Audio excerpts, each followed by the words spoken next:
નમસ્કાર, ન્યૂઝ 18 ગુજરાતીમાં આપનું સ્વાગત છે। આપની સાથે હું છું કોમલ। સમાચારોની શરૂઆત કરીએ તો વિકાસની વાતો વચ્ચે ગુજરાતમાંથી કેટલાક શરમજનક દ્રશ્યો સામે આવ્યા છે।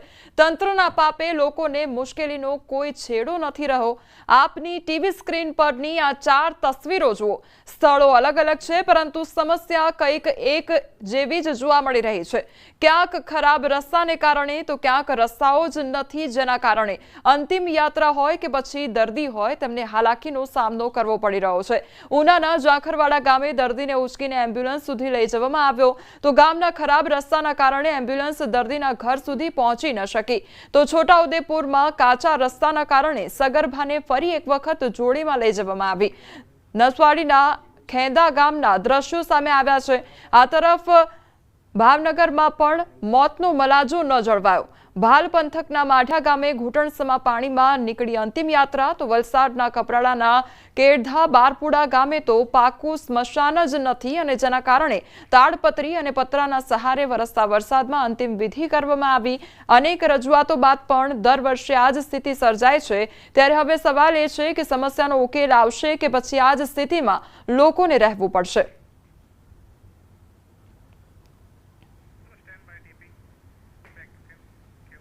हिमाचल प्रदेशના शिमला जिल्लाના રોહરુ વિસ્તારમાં હાટકોટી નજીક ત્યુની તેમજ હાટકોટી મોટર માર્ગ પર ભૂસ્ખલન થયું છે, અને આ ભૂસ્ખલનનો વિડીયો પણ સામે આવ્યો છે। હાટકોટીમાં આરકોટ પુલ પાસે આ ભૂસ્ખલન થવાને કારણે રસ્તો બંધ થઈ ગયો છે। જાણવા મળ્યું છે કે આ ભૂસ્ખલન સવારે 6 કલાક અને 45 મિનિટે થયું હતું। હવે રસ્તો ખોલવા માટે મશીનરી કામે લગાડવામાં આવી છે।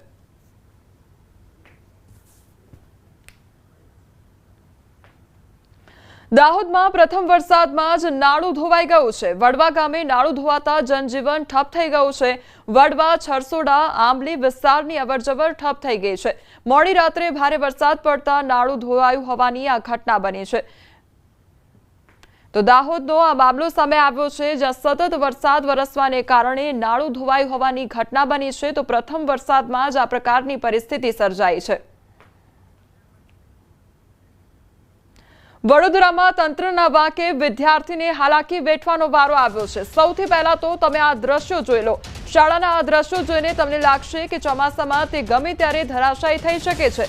આ દ્રશ્યો કરજણના પિંગલવાડા ગામની પ્રાથમિક શાળાના છે, અને નવાઈની વાત એ છે કે શાળા આટલી જર્જરિત હોવા છતાં શાળામાં અભ્યાસ કાર્ય પણ ચાલી રહ્યું છે। હાલત એવી છે કે શાળાની દિવાલો ગમે ત્યારે તૂટી શકે છે। ચોમાસામાં વર્ગખંડમાં ઉપરથી પાણી પડે છે। વર્ગખંડની જે છત છે તે પણ એવી છે કે જાણે મોત લટકતું હોય। હાલ ચોમાસાની સિઝન ચાલી રહી છે, ત્યારે બાળકને વર્ગખંડ તો ઠીક, બહાર બેસીને ભણાવવામાં પણ ડર લાગી રહ્યો છે। અહીં ધોરણ 1 થી 8 સુધી અભ્યાસ કાર્ય ચાલે છે। ગામ લોકોએ વારંવાર તંત્રને નવી શાળા બનાવવા રજૂઆત કરી છે। બહેરું તંત્ર સાંભળતું ન હોય તેવા આક્ષેપો સ્થાનિકો દ્વારા કરવામાં આવી રહ્યા છે। તો અમારા જે સંવાદદાતા છે તેમના દ્વારા જર્જરિત શાળાની મુલાકાત લેવામાં આવી હતી, અને જિલ્લા શિક્ષણ અધિકારીનો સંપર્ક પણ કરવામાં આવ્યો હતો, પરંતુ અધિકારી કેમેરા સામે કંઈ પણ બોલવા માટે તૈયાર ન થયા। અમારી સ્કૂલની બહુ જ પરિસ્થિતિ ખરાબ છે। બાળકો બેસાડી શકાય એમ નથી, ભણવામાં બહુ તકલીફ છે, જમવા પણ બેસાડાય એમ નથી। એના માટે અમે બહુ જ આગળ પ્રોસેસ કરી છે, પણ કોઈ જ કાર્યવાહી થતી નથી અમારે। અને 6 થી 8 ની રૂમોમાં પાણી ભરાઈ જાય એટલે બધી જ રૂમોમાં પેલું ટપકે। ધાબા પર પાણી હોય એટલે એક પણ દિવાલ બાકી નહીં રહેતી, અને બધે જ પાણી ટપકે। એટલે સરકારને મારે એટલી જ અપેક્ષા કે સત્વરે આ નિકાલ લાવે। અમારી જે સ્કૂલની પરિસ્થિતિ છે ને કરજણ તાલુકાની અંદર, એવી સ્કૂલની કોઈ જગ્યાએ પરિસ્થિતિ ખરાબ નથી, એટલી ખરાબ અમારી સ્કૂલની પરિસ્થિતિ છે। એટલે કહેવાનો મતલબ શું છે કે અમારી જેમ બને એમ ભારત સરકારને હું રજૂઆત વિનંતી કરું છું કે અમારી સ્કૂલના બાળકોને આજે ને ગમે ત્યારે ભવિષ્યમાં આ ચોમાસામાં તકલીફ પડે છે, કંઈક જાનહાનિ થાય એવું લાગે છે। એટલા માટે હું સાહેબને રજૂઆત કરું છું કે અમારી સ્કૂલની જેમ બને એમ જોગવાઈ કરી શકે છે। એક તરફ રાજ્યના શિક્ષણ વિભાગ દ્વારા ગરીબ ઘરના વિદ્યાર્થીઓને સારું શિક્ષણ મળે ત્યાં પ્રકારના તમામ પ્રયત્નો કરવામાં આવી રહ્યા છે, ત્યારે વડોદરા જિલ્લા પ્રાથમિક શિક્ષણ અધિકારી જે મહેશ પાંડે છે તેમના પાપે કરજણ તાલુકાના લગભગ 150 જેટલા વિદ્યાર્થીઓ છે, તેમનું ભવિષ્ય જે છે તે જોખમમાં મુકાયું છે, અંધકારમય બન્યું છે। જો સમગ્ર મામલાની વાત કરવામાં આવે તો કરજણ તાલુકામાં પિંગલવાડાની પ્રાથમિક શાળા આવેલી છે, તે શાળા લાંબા સમયથી અત્યંત જર્જરિત છે. શાળાના જે વિદ્યાર્થીઓ છે તેમને વર્ગખંડમાં બેસવાનો પણ ડર લાગી રહ્યો છે અને અત્યારે ચોમાસું શરૂ થઈ ગયું છે ત્યારે જ્યારે વિદ્યાર્થીઓ અંદર ભણતા હોય ત્યારે વર્ગખંડમાં વરસાદી પાણી જે છે તે પડી રહ્યું છે અને શાળાની જે દિવાલો છે તે ગમે ત્યારે તૂટી પડે તે આ પ્રકારની પરિસ્થિતિનું નિર્માણ થયું છે.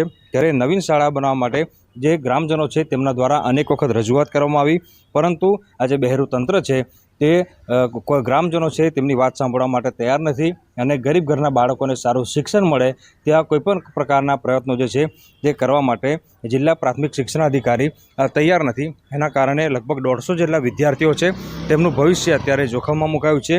બીજી મહત્ત્વની વાત કરવામાં આવે તો જે સ્થાનિક લોકો છે તેમના દ્વારા શાળાની નજીક જ આવેલું એક મંદિર છે, મંદિરમાં બાળકો બેસીને ભણી શકે ત્યાં પ્રકારની વ્યવસ્થા કરવામાં આવી, પરંતુ મંદિરમાં પણ બાળકોને પૂરતું શિક્ષણ જે છે તે મળી શકે ત્યાં પ્રકારની વ્યવસ્થા નથી અને ધોરણ 1 થી 8ના જે વિદ્યાર્થીઓ છે તેમને જે શિક્ષણ મેળવવાનું હોય છે તેમાં ઘણી અડચણ આવી રહી છે અને શિક્ષણ જે છે તે મળી શકતું નથી. અનેક વખત જિલ્લા પ્રાથમિક શિક્ષણાધિકારીને રજૂઆત કરવામાં આવી, પરંતુ પ્રાથમિક શિક્ષણાધિકારી જે છે તે પોતાના એસી કેબિનની બહાર નીકળવા માટે તૈયાર નથી. એના કારણે કરજણ તાલુકાના પિંગલવાડાની જે પ્રાથમિક શાળાના 150 જેટલા વિદ્યાર્થીઓ છે તેઓના ભવિષ્ય સામે અત્યારે પ્રશ્નાર્થ ઊભો થયો છે. હાર્દિક દીક્ષિત, ન્યૂઝ 18 ગુજરાતી, વડોદરા. વાપી મનપા દ્વારા કરોડોના ખર્ચે બનાવેલો રેલવે અંડરપાસ પાણીમાં ગરકાવ થઈ ગયો છે. જાણે કે અંડરપાસ નહીં પરંતુ સ્વિમિંગ પુલ હોય તેવા દ્રશ્યો સામે આવ્યા છે. અંડરપાસમાં પાણી ભરાઈ જવાથી સલામતીના ભાગરૂપે તેને બંધ કરી દેવામાં આવ્યો છે. રાહદારીઓ પણ જીવના જોખમે રેલવે ટ્રેક પસાર કરવો પડે તેવો ઘાટ ઘડાયો છે. વાપીના મધ્યમાં આવેલ રેલવે લાઇનના કારણે શહેર 2 ભાગમાં વહેંચાઈ જાય છે. થોડા સમય પહેલા જનતાને હાલાકી ન પડે તે માટે આ અંડરપાસ બનાવવામાં આવ્યો હતો, પરંતુ ચોમાસાની શરૂઆત થતાં જ અંડરપાસમાં પાણી ભરાઈ ગયા છે.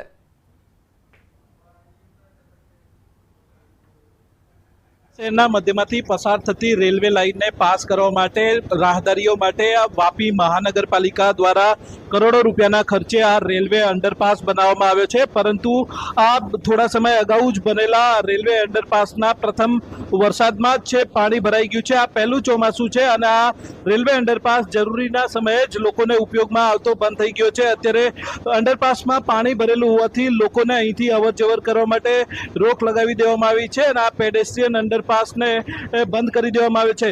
શહેરની એક તરફથી બીજી તરફ જવા માટે અસંખ્ય લોકો આ રેલવે અંડરપાસનો ઉપયોગ કરતા હતા, પરંતુ અત્યારે આ અંડરપાસ છે બંધ થઈ ગયો હોવાથી અહીંયા આગળ અસંખ્ય લોકો આ રીતે પરેશાનીનો સામનો કરવો પડે છે. પેડેસ્ટ્રીયન આ અંડરપાસ પર મહાનગરપાલિકા દ્વારા બંધ છે અને પ્રવેશ નહીં કરવા માટેના સૂચનો પણ કરવામાં આવે છે. અહીંયા સ્થાનિક લોકો આપણી સાથે છે, એમની સાથે સીધી વાત કરીશું. શું તકલીફ છે? આપનું નામ? હિતેશ પાંચાલ. શું તકલીફ પડે છે આ ઉપયોગમાં? આજની એને કરતા આ અંડરગ્રાઉન્ડ બને એને કરતા ઉપરથી બ્રિજ બનાવે તો સારું પડશે, કારણ કે વાપીમાં 2 ઘંટાળા તો ફેલ છે, લોકોને ખબર છે. તો બે લોકો બનાવીને કઈ ફાયદો? બીજું કે ગઈકાલે પાણી એના કરતા ગઈકાલથી વર્ષો છતાં બી અત્યારે પાણી વધી ગયું. ત્યાં પાણી તો બધું રેલવે લાઈનનું પાણી આવે છે. હકીકતમાં બનાવીને લોકો ખોટું કર્યું, કોઈ માણસને કામે જ નથી. આજે તમે જો વ્યવસ્થા જ નથી કોઈ જાતની કરી નગરપાલિકાએ. શું કરે લોકો આવી પરિસ્થિતિમાં જોખમમાં મૂકીને અત્યારે બી જો રેલવે ટ્રેકનું બંધ છતાં બી લોકો જોખમને આવું કે જોખમ કરીને રેલવે લાઈન ક્રોસ કરે છે. અત્યારે સાહેબ એવી કોઈ વૈકલ્પિક વ્યવસ્થા પણ નથી કરી આપેલી. ખ્યાલ એટલે આ મહાનગરપાલિકા સૌ કે નગરપાલિકાનું મહાનગરપાલિકા થયો પણ કોઈ ફેરફાર થયો નથી હજી કોઈ વાપી. આપનું નામ? સંજયભાઈ. શું તકલીફ પડે સંજયભાઈ? અહીંયા આગળ આ રોજિંદા કેટલા લોકો અવર જવર કરતા? લોકો રોજિંદા જાય છે, ટ્રેક પરથી જાય, જીવના જોખમે જાય છે. પોતાના સ્કૂલના છોકરાઓને બી તકલીફ પડે છે આવવા જવામાં. તો આ અંડરગ્રાઉન્ડ પર પાણીની કોઈ વ્યવસ્થા જ નથી કાઢવાની. અને આ પહેલું ચોમાસું છે અને કરોડો રૂપિયા પાણીમાં જ ગયા એવું લાગે છે. આ કરોડો પાણી વેડફાઈ ગયા છે, બધા પબ્લિકના જ પૈસા વેડફાયા છે. આ રીતે પ્રથમ ચોમાસું છે, અહીંયા આગળ મહાનગરપાલિકા દ્વારા છે કરોડો રૂપિયાના ખર્ચે રેલવે અંડરપાસ બનાવી દેવામાં આવ્યો છે, પરંતુ અહીંયા આગળ લોકોના ઉપયોગમાં નથી આવતો. રેલવે અંડરપાસમાં પાણી ભરાઈ ગયું હોવાથી આ અંડરપાસ ઓછો, પરંતુ સ્વિમિંગ પુલ વધારે લાગી રહ્યો છે. આ રેલવે અંડરપાસ બંધ હોવાથી અત્યારે આપ જોઈ શકો છો રેલવે